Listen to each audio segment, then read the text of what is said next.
मैं इस विधानसभा और पश्चिमी उत्तर प्रदेश के बारे में सोच रहा था। प्रदेश के अंदर उत्तर प्रदेश अपना एक अलग स्थान रखता है। देश को राजनीतिक नेतृत्व कैसे होना चाहिए उत्तर प्रदेश यह तय करता था।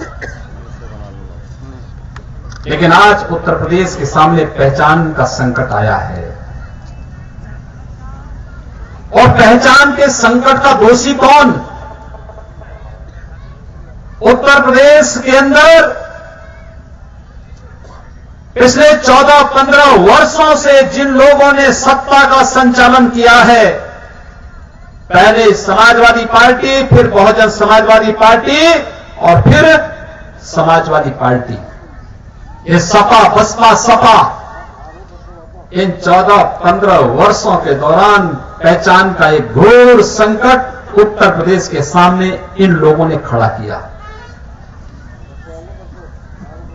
लोकतंत्र में जनता की भूमिका क्या है? केवल मूक दर्शक की नहीं हो सकती है।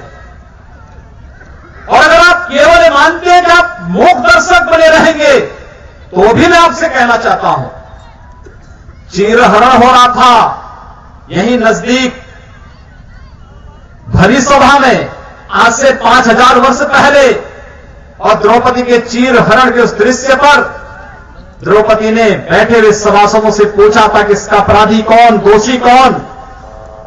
कोई नहीं बोल पड़ा। महात्मा विदुर खड़े हुए थे, उन्होंने कहा था तिहाई दोषी अपराधी, तिहाई दोषी सहयोगी और तिहाई दोषी मूक दर्शक। बंधुओं, लोकतंत्र को लूटतंत्र में बदलने वालों के इस कुशासन में मूक दर्शक की भूमिका में कभी मत रहना। और इसीलिए आपको आगाह करने के लिए मैं आया हूं, ये पश्चिमी उत्तर प्रदेश क्यों कश्मीर की राह पर चल रहा है। 19 जनवरी 1990 कश्मीर में कश्मीरी पंडितों को व्यापक पलायन के लिए मजबूर होना पड़ा था। और जब मैं मेरठ की बात सुनता हूं, मुजफ्फरनगर की बात सुनता हूं, गाजियाबाद की और आसपास के जनपदों की बात सुनता हूं, देखता हूं, वहां की पीड़ा को नजदीक से महसूस करता हूं, तो मेरे माथे पर एक चिंता होती है इस बात की कि कहीं ऐसी स्थिति तो नहीं कि आने वाले समय में हमें यह सुनना पड़े कि पश्चिमी उत्तर प्रदेश का हिंदू भी विस्थापित हो गया, शरणार्थी शिविरों में रह रहा है और उसकी झलक किराना में, कंडला में, आसपास के कस्बों में, विभिन्न गांवों में देखने को मिल रही है। और मैं यही आपको चेतावनी देने के लिए आया हूं, ये दूसरा कश्मीर मत बनाइए, ये दूसरा कश्मीर बनने से रोकिए। चुनाव जनमत का आईना होता है और अपनी ताकत का एहसास करने का अवसर अगर भारतीय लोकतंत्र आपको दे रहा है तो फिर मजबूती से जाति पाति से ऊपर उठ करके, मत और मजहब से ऊपर उठ करके केवल और केवल राष्ट्र की सुरक्षा के लिए, विकास के लिए, बदहाल किसानों के समृद्धि के लिए, इन नौजवानों के रोजगार के लिए भारतीय जनता पार्टी को समर्थन और अपना चुनाव, उनके चुनाव चिन्ह पर अपना सहयोग प्रदान करें। मैं वाईपी सिंह जी की बात सुन रहा था, बहुत अच्छे ढंग से उन्होंने कही, किसी भी कार्यकर्ता की पीड़ा हो सकती है और सचमुच कार्यकर्ता वही जो दावेदारी तो करे, परिणाम आने के बाद सीधे कहे कि नहीं, मुझे जो जिम्मेदारी दी जाएगी मैं काम करूंगा। और यही कार्य उन्होंने यहां पर आज करके दिखाया है, बताया। मैं उनका स्वागत करूंगा, अभिनंदन करूंगा। वो सिसोदिया वंश से हैं, स्वाभाविक रूप से उसी प्रकार की बात करेंगे। महाराणा प्रताप ने भी मान सिंह से एक बात कही थी, याद करना, उस समय अकबर का दूध बनकर के मान सिंह गया था और कहा, महाराणा को समझाने लग गया, अरे क्या कर रहे हो तुम, मेरे रिश्तेदार हो, बहुत सारे लोग आए होंगे उनके पास भी, निशांत सिसोदिया के पास आए होंगे, नरेश तोमर के पास आए होंगे, प्रमोद सिसोदिया के पास आए होंगे, वाईपी सिंह के पास आए होंगे, सबके पास आए होंगे कि हमारे पास आ जाओ, हमारे पास आ जाओ, हम ये कर देंगे, हम वो कर देंगे। लेकिन उन्होंने अपनी कुल परंपरा के अनुसार बात कही। उस समय भी महाराणा प्रताप ने एक बात कही थी मान सिंह से, और अब बात कही थी कि अकबर तुम्हारे लिए राजा होगा, मेरे लिए तो ये विदेशी आक्रांता है। देश की स्वाधीनता के लिए कार्य करना ये राजद्रोह नहीं, ये देशभक्ति है। और भारतीय जनता पार्टी और उत्तर प्रदेश का हित चाहने वाले हर कार्यकर्ता के लिए यह बात अक्सर सही बैठती है कि चुनाव हमारे लिए सत्ता प्राप्त करने का साधन नहीं, उत्तर प्रदेश के कुशासन से मुक्त करने का एक साधन है। और इसलिए आप सबका सहयोग लेने के लिए हम सब आज यहां पर उपस्थित हुए हैं। बंधु, आपने सभी का घोषणा पत्र देख लिया होगा। लगभग सभी राजनीतिक दल अपना घोषणा पत्र जारी कर चुके हैं। जिनके पास राजनीतिक सोच है वे लोग घोषित कर चुके हैं। और सपा बसपा तो खैर समाजवादी पार्टी और कांग्रेस के गठबंधन को तो आज स्वयं मुलायम सिंह जी ने ठुकरा दिया है। मुलायम सिंह जी बहुत अनुभवी राजनेता है। उन्होंने केवल राजनीति में चुनाव जीतने में ही अपना जीवन व्यतीत नहीं किया। उनको मालूम है कि जिस दिन कांग्रेस उत्तर प्रदेश के अंदर उभरेगी उस दिन समाजवादी पार्टी का सफाया तय है। और इस बात को लेकर मुलायम सिंह ने कह दिया ये गठबंधन नहीं, ये ठगबंधन है और इस ठगबंधन के साथ में नहीं खड़ा हो सकता। देखिए, यही होती है दूरदर्शिता, जो व्यक्ति पहले से ही आगाह हो जाए, पहले से वे जानते हैं कि समाजवादी पार्टी पिछले चुनाव में 403 विधानसभा सीटों पर लड़ी और क्या हो गया, 5 साल शासन किया। अखिलेश यादव अगर बहुत विकास कराया है तो 403 पर क्यों नहीं चुनाव लड़े, क्यों 300 पर आ गए? और मुझे लगता है यही चीज आएगी तो मुझे लगता है अगली बार अखिलेश यादव को 40 विधानसभा पे क्यों लड़ना पड़ेगा। 40 से ज्यादा विधानसभा इनके पास लड़ने लायक नहीं रहेगी। और वह स्थिति इन्होंने पैदा की और इसीलिए मुलायम सिंह जी ने आज कह दिया कि मैं इस गठबंधन से सहमत नहीं, मैं इसका प्रचार नहीं करूंगा। इसलिए समाजवादियों को स्वयं समझ जाना चाहिए कि मुलायम सिंह जी का इशारा क्या है। वे चाहते हैं कि गठबंधन समाप्त हो और ये दोनों दल भी समाप्त हो। दूसरी बात, बहुजन समाजवादी पार्टी का। सज्जनों, जब मैं बहन जी को देखता हूं तो मुझे लगता है कि कम से कम कोई नारी लड़ तो रही है, लेकिन लड़ने का अंदाजा क्या है। इस देश के वंचितों, दलितों, पिछड़ों की बात करना अच्छी बात है, लेकिन उनके नाम पर सौदेबाजी करना अच्छी बात नहीं है। पश्चिमी उत्तर प्रदेश में मुजफ्फरनगर में जब दंगा हुआ था, जाट बंधुओं के साथ साथ सर्वाधिक प्रताड़ित हुआ था जाटों। गांव में क्या स्थितियां पैदा हुई थी, हम लोग गए थे।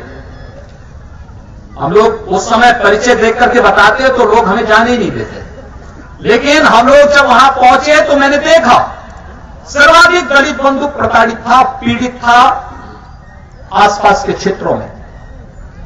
और आज किस प्रकार से टिकटों को बांटा गया, टिकटों की सौदेबाजी हुई है इस पश्चिमी उत्तर प्रदेश में। ये सौदेबाजी आगे तब तक चलेगी। और फिर ये सौदेबाजी तो किस रूप में? आप जिस प्रकार का नया गठबंधन बनाने का प्रयास कर रहे हैं, बाबा साहब भीमराव अंबेडकर भी इस प्रकार के गठबंधन का विरोध कर चुके थे, घोर विरोध कर चुके थे। उन्होंने एक बात कही थी बाबा साहब भीमराव अंबेडकर ने, उन्होंने कहा ये कभी नहीं हो सकता, दलित मुस्लिम एकता की बात ही बेमानी है। और जिन्ना को उन्होंने 2 टूक जवाब दिया था इस बारे में। और फिर मैं कह सकता हूं कि उनके द्वारा किया जा रहा है गठबंधन ठीक इस बात को कह सकता है कि कह रहीम कैसे निभे बेर कीर का संग। एक केवल कांटा ही देता है और दूसरा केवल सेवा करता है। दोनों में अंतर बहुत है। एक पीड़ित है और एक प्रताड़ित करने वाला है। कैसे गठबंधन हो सकता है? बंधुओं, आप सबकी जिम्मेदारी है। भारतीय जनता पार्टी ने अपने घोषणा पत्र को घोषणा पत्र तक सीमित नहीं किया। भारतीय जनता पार्टी ने कहा कि घोषणाएं होती हैं, लोग भूल जाते हैं, घोषणाएं होती हैं, झुठला दी जाती हैं, हम घोषणा पत्र नहीं कहेंगे। हमारा चुनावी जो मैनिफेस्टो होगा वह लोक कल्याण का संकल्प पत्र होगा। लोक कल्याण शब्द कहां से आया? भारत के माननीय प्रधानमंत्री श्री नरेंद्र मोदी जब देश के प्रधानमंत्री बने, प्रधानमंत्री का जो आवास था उसका नाम था 7 रेस कोर्स मार्ग, तो आप भी जानते हैं। और उस रेस कोर्स का मतलब क्या? जहां घोड़ों की दौड़ हो। क्या भारत का प्रधानमंत्री घोड़ा दौड़ में शामिल होगा? भारत दुनिया का सबसे बड़ा लोकतंत्र और भारत के प्रधानमंत्री का मतलब जो दुनिया के अंदर भारत के सबसे बड़े लोकतंत्र की छवि को तो प्रस्तुत कर ही सके, साथ साथ वह भारत के अंदर विकास का मानक क्या बनना चाहिए, समाज का अंतिम व्यक्ति किस रूप में विकास से लाभान्वित होना चाहिए, यह काम कोई कर सकता है तो भारत के प्रधानमंत्री के द्वारा किया जा सकता है। इसलिए उन्होंने 7 रेस कोर्स को हटा करके उन्होंने कहा इसको लोक कल्याण मार्ग करो, और लोक कल्याण मार्ग उस मार्ग का नाम हो गया। वह लोक कल्याण का मार्ग जो आज पूरे देश के अंदर प्रारंभ हुआ है, वही लोक कल्याण को ध्यान में रख करके भारतीय जनता पार्टी ने संकल्प पत्र आपके सामने प्रस्तुत किया है। संकल्प इसलिए आपके यहां शादी ब्याह होता होगा, मांगलिक कार्यक्रम होता होगा, धार्मिक कार्यक्रम होता होगा, आपका पुरोहित आपसे एक संकल्प करवाता है। वह संकल्प किस बात का द्योतक होता है? हम जो करेंगे मन वचन और कर्म से समर्पित भाव के साथ अमुक कार्य को संपन्न करने में अपना योगदान देंगे, पूरे मनोयोग से हम उस कार्य को करेंगे। और भारतीय जनता पार्टी ने संकल्प आपके सामने अपने चुनावी मैनिफेस्टो के माध्यम से प्रस्तुत किया है। साफ कहा, सबके बारे में कहा, गांव, गरीब, किसान, इस देश में झोपड़ी में रहने वाले इंसान, इस देश के उस हर तबके के विकास, उसकी समृद्धि, उसकी सुरक्षा, हर एक के बारे में किसी ने बात कही तो भारतीय जनता पार्टी ने कही। किसानों, लघु और सीमांत किसानों के कर्जे को माफ करने की बात हो, सॉइल टेस्टिंग की बात हो, या फिर पश्चिमी उत्तर प्रदेश में तो एक बात सामने आती है, मैं देख के ताज्जुब करता हूं। अगर कोई भैंसा गाड़ी लेकर के जा रहा है और कहीं पान या चाय की दुकान में कुछ देर बैठ गया तो पता लगा गाड़ी रह जाएगी, भैंसा गायब हो जाएगा। बैलगाड़ी वाला कहीं बैठ गया, 10 मिनट कहीं चला गया, पीछे का लकड़ी का ढांचा बचा रह जाएगा, बैल गायब हो जाएंगे। गाय गायब हो गई, बछड़े गायब हो गए, कृषि की धरती पर गाय और बछड़े गायब। National green tribunal Uttar Pradesh सरकार को बार बार चेतावनी दी और कही कि अवैध बूचड़खानों को बंद करो। उत्तर प्रदेश सरकार क्यों बंद करेगी जब बूचड़खानों की समर्थक सरकार हो? आतंकवाद क्यों रुकेगा जब आतंकवाद को प्रश्रय देने वाले तत्व सत्ता में विराजमान हो? अपराध और अराजकता रुकेगी कैसे जब अपराध को संरक्षण देने वाले तत्व मौजूद हो और सत्ता उसका संरक्षण दे रही हो? यही कार्य उत्तर प्रदेश में हुआ। भारतीय जनता पार्टी ने कहा है अगर भारतीय जनता पार्टी सत्ता में आएगी, अवैध बूचड़खाने तो बंद होंगे ही, जो यांत्रिक कत्ल खाने हैं इनको भी हम पूरी तरह प्रतिबंधित करेंगे। यह कार्य पशुधन की दृष्टि से, वो संरक्षण और पशु संरक्षण और संवर्धन की दृष्टि से अत्यंत महत्वपूर्ण है और पश्चिमी उत्तर प्रदेश की दृष्टि से तो महत्वपूर्ण है ही। और दल क्या उनको यहां पर हो रहे सामूहिक पलायन की घटना की चिंता नहीं? क्या उन्हें मालूम नहीं कि केराला में, कंडाला में और आसपास के अन्य क्षेत्रों में सामूहिक पलायन हुआ है? लेकिन उनकी चिंता का विषय नहीं, क्योंकि वे लोग जाति के नाम पर समाज को बांटने का जो पाप किए हैं, उस आधार पर उस वोट बैंक बनाकर के उसे अपना बपौती मानते हैं। वो आपकी समग्र चिंता नहीं करते। जातीय खांचों में बांट करके समाज को तोड़ना चाहते हैं और इसीलिए वहां कोई अच्छी बात नहीं कर सकते, वहां आपके हितों की बात नहीं कर सकते। भारतीय जनता पार्टी ने कहा है अगर सामूहिक पलायन की घटना को सांप्रदायिक हिंसा की दृष्टि से संवेदनशील क्षेत्रों में सामूहिक पलायन की घटना को हम रोकेंगे। भारतीय जनता पार्टी इसको रोकने जा रही है। टास्क फोर्स बनेगा, डिप्टी एसपी और एक डिप्टी कलेक्टर की नियुक्ति होगी, जिलाधिकारी उसके प्रति जवाबदेह होगा। उचक्के और छेड़खानी करने वाली बालिकाएं विद्यालय नहीं जा पाती। आपने देखा होगा पश्चिमी उत्तर प्रदेश में तो बीमारी बहुत ज्यादा है। जहां देखिए, मुझे एक बार भारतीय जनता पार्टी के एक विधायक स्वर्गीय रविंद्र पंडित मुझसे कहे कि मेरठ में एक कार्यक्रम में आपको आना है। मैंने उनसे पूछा, मैंने कहा कार्यक्रम क्या है? उन्होंने कहा हमारे यहां कई मोहल्ले हैं जहां पर बालिकाएं विद्यालय नहीं जा पाती। मैंने कहा विद्यालय नहीं जा पाती, क्यों? क्या गरीबी है? कहा नहीं। तो मैंने कहा क्या कारण है? कहा कोई सुरक्षित नहीं, वो बालिकाएं जाती हैं, उनके साथ छेड़खानी होती है, उनको जबरदस्ती उठा दिया जाता है और कोई विरोध करता है तेजाब फेंक दिया जाता है। मैंने कहा प्रशासन क्या कर रहा है? कहा प्रशासन सुनता नहीं, क्योंकि सत्ता का संरक्षण और उच्छृंखल और उदंड लोगों को, दुशासनों को सत्ता का संरक्षण जो प्राप्त है, ये इस प्रकार की अराजकता अकेले भारतीय जनता पार्टी कह रही है हम इन बहनों की सुरक्षा की पुख्ता व्यवस्था करेंगे। रोमियो हमारा एक दल होगा जो सत्ता जो वहां पर एक मजबूती के साथ टास्क फोर्स की तरह काम करके ऐसे उचक्कों को पूरी मुस्तैदी के साथ ठीक करने का कार्य करेगा। और बंधुओं, आप सब जानते हैं केंद्र में श्री नरेंद्र मोदी के नेतृत्व की सरकार जो कहती है वह कर रही है। उन्होंने जो कहा था वो किया और कर रही है। और भारतीय जनता पार्टी की जो सरकार प्रदेश में आएगी, तोमर जी एक वरिष्ठ सांसद रहे हैं। एक बार इनके आवास पे गया था, कई बार गया था, लेकिन एक बार एक मीटिंग में गया था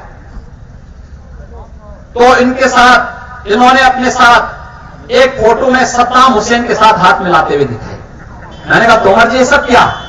कहा कि देखिए, जब हम लोगों ने अयोध्या में ढांचा ढावाया था तो उस ढांचे को ढाने के बाद दुनिया का अकेला मुस्लिम नेता था जिसने कहा था कि मुसलमानों को इस घटना का समर्थन करना चाहिए, क्योंकि ये घटना बुरी नहीं, ठीक है। किसी कालखंड में अगर ये हुआ है तो इन लोगों को उसका सम्मान मिलना चाहिए, इसलिए मुझे उसके साथ हाथ मिलाने के लिए इराक जाना पड़ा। मैंने कहा वाह भाई, तब तो आपने बहुत अच्छा काम किया।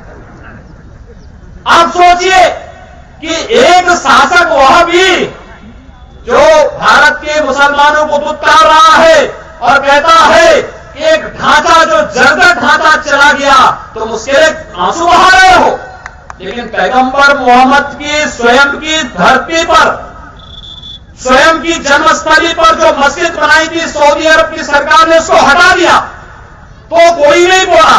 और अयोध्या में विवादित ढांचे को वहां के राम भक्तों ने हटा दिया, उसके लिए विधवा विवाद कर रहे हो। एक व्यक्ति था सद्दाम हुसैन और उनके साथ जब तोमर जी का हाथ मिलावे देखा मैंने तो इनकी बात सुना, मुझे अच्छा लगा। मैंने कहा चलिए कम से कम कोई बात तो बोलना है दुनिया के अंदर। और बंदों, इस पीड़ा को दुनिया के अंदर डोनाल्ड ट्रंप ने समझा है। आपने देखा, उनका बयान देखा होगा। अभी 20 जनवरी को उन्होंने शपथ लिया है और 20 जनवरी को शपथ लेने के बाद उन्होंने 7 मुस्लिम देशों के मुसलमानों को अपने देश में घुसने से रोक दिया है। उन्होंने कहा कि सब आतंकवादी हैं, इनको अमेरिका के अंदर आने का अधिकार नहीं। और अमेरिका में जनता ने, यानी डोनाल्ड ट्रंप राजनीति में मुश्किल से 18 महीने पहले आए हैं, इससे पहले उनका कोई राजनीतिक कैरियर नहीं। मुझे लगता है कि तोमर जी तो डोनाल्ड ट्रंप से उम्र में भी छोटे होंगे और साथ साथ इनके बाद एक व्यापक राजनीतिक अनुभव है। 4 बार जो व्यक्ति सांसद रहा हो,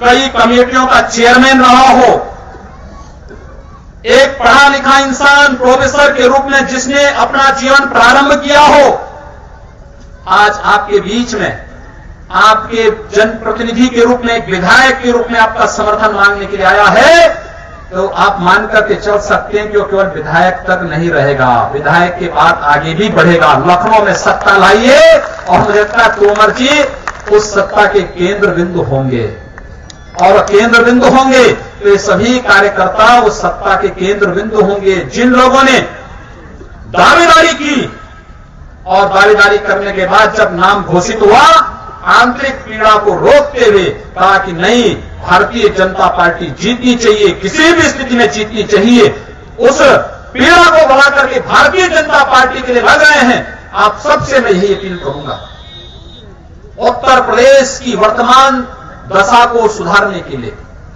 ये सपा बसपा ये प्रदेश को बर्बाद कर डालेंगे, प्रदेश के युवाओं के साथ खिलवाड़ कर रहे हैं, उनके भविष्य के साथ खिलवाड़ कर रहे हैं।